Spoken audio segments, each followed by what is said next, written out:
All right, FBI Director James Comey under fire, I guess, from all sides for notifying Congress about newly discovered emails to the tune of 650,000 that may be relevant in the case of Hillary Clinton's private server. Some say that Comey's timing is negligent. Others call it criminal.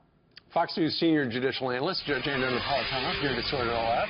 All right, so Judge, Harry Reid, who famously had a friend who knew that Mitt Romney never paid taxes for 10 years. Of course, afterwards he said, okay, I made that up, but it worked. Now he's saying that James Comey violated the Hatch Act. All right, the Hatch Act is a 1939 federal statute which prohibits federal employees, everybody who works for the federal government, except the president and the vice president, from overt political activity while they're in office using federal assets. So, example, if Chuck Schumer, the senior senator from New York, wants to ask you to contribute to his campaign, he can't call you from his Senate office. He's got to go somewhere else. Got to go outside. He can't use federal assets to aid a political cause.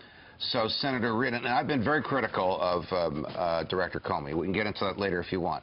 But Senator Reid's criticism is way, way over the top. This in no way implicates the Hatch Act. This is Jim Comey doing what he believes is his job.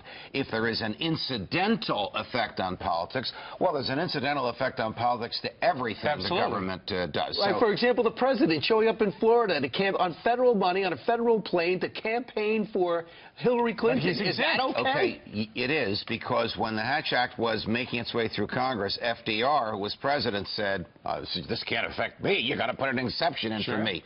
And all presidents do this, but the political party to which the president belongs reimburses the government for the use of the plane and whatever other expenses are attendant upon that. So in my view, what Director Comey did, and a lot of us across the political spectrum have been saying this, was to give the public a snapshot of where this investigation was at the time, which is prohibited by Department of Justice regulations and FBI regulations because it can be a misleading snapshot.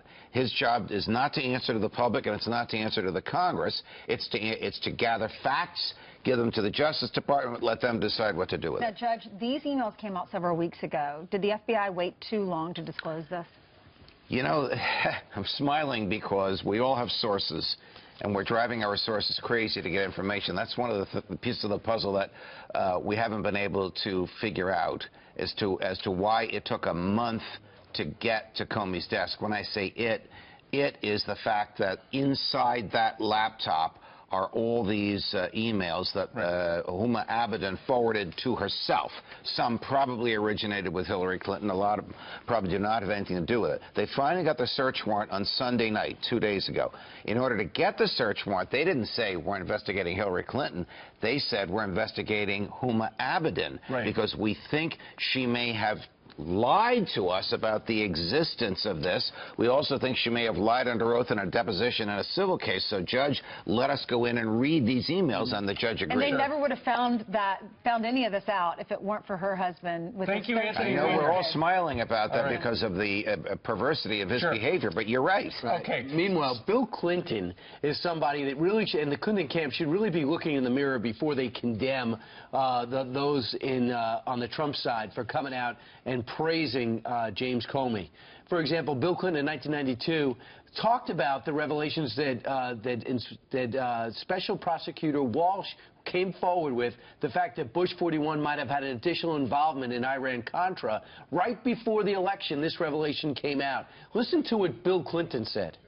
Today's disclosure that President Bush knew and approved of the arms for hostages deal with Iran not only directly contradicts the president's claims, it diminishes the credibility of the presidency. It raises the question, first and most importantly, about whether he's told the truth in this campaign and for the last 5 years.